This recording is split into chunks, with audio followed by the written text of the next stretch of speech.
maayarka cusub ee degmada Burco Maxamed Xirsi Axmed Maxamed Caasi shir jiraayad uu ku qabtay hoyga uu ka degan yahay magaalada Burco waxa uu maayarku markii ugu horeysay ka hadlay kalfadhi aan caadi ahayn ee maalintii shalay ahayd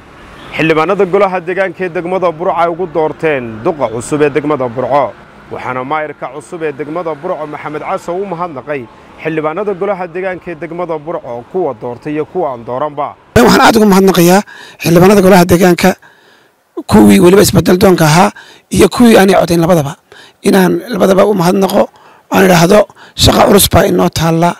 oo inuu gacmaha isu qabsano u baahan markay makaan ka imaadno arintana xil wareejintu dhacdana dee isku wad iyo waxaan ballan qaadayaa iyo wada shaqayn iyo inaan miis wada fadhino ku wada goyno oo aynu wada tashanno si daahfuran aan idinla shaqeeyo aad iyo aad baa mahadsantahay mar labaad iyo mar saddexaad khudbadda kale weyn waxaanu dhigan doonaa maalinta xil wareejinta dhanka kale dee shaqaana sugaysa oo maalmaha soo socda waxaa laga yaabaa inaan la wareegno dee dowladdii hoose oo aanu dee mataqaanaa muddada laftayda baanu kasoo shaqaynaynay wixii markaa aanu xil wareejina oo noqon doonaa maalmahan soo socda idinkuna waa mahadsantihiin qaarad walba iyo meel walba iga soo hambaliyeenaysay guddoomiyihiina wadin soo socdaa Burcoy waxaa laga rabaa isgarab istaag wada socod wada shaqayn magaalo jacayl waxaa laga rabaa inaad maaragtay la shaqaysaan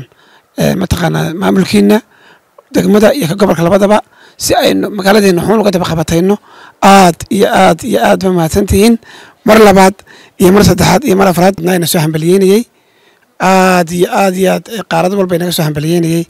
aad iyo aad ba mahadsantihiin waxaan leenahay barakallahu fiikum geesta kale waxa uu maayarka cusub ee degmada Burco Maxamed Caasi uu ka hadlay xaalad caafimaad oo maalintii shalay ahayd la soo daristay shalayta markii ay maartay aan codaynay ayaan xanuunsaday xanuunkaasina qofba meel buu qaaday kulli day xanuunsado jeedaan baan xanuunsanna wala xanuunsadaa laakiin hadda aad iyo aad baan caafimaad qabaa ma sha Allah baan taaganahay meel wacan bay maraysaa mataqaana caafimaadkaygii dhakhaatiirtii iyo cid walba oo mataqaana ka qayb qaadatay caafimaadkaygana aad iyo aad bay mahadsan yihiin quraan akhris wax kasta markaa ma sha Allah baan taagan ka qayb qaadatay caafimaadkaygana aad iyo aad bay mahadsan yihiin quraan akhris wax kasta markaa ma sha Allah baan taaganahay waa Maxamed Ibrahim British TV-ga qaranka Soomaaliland Burco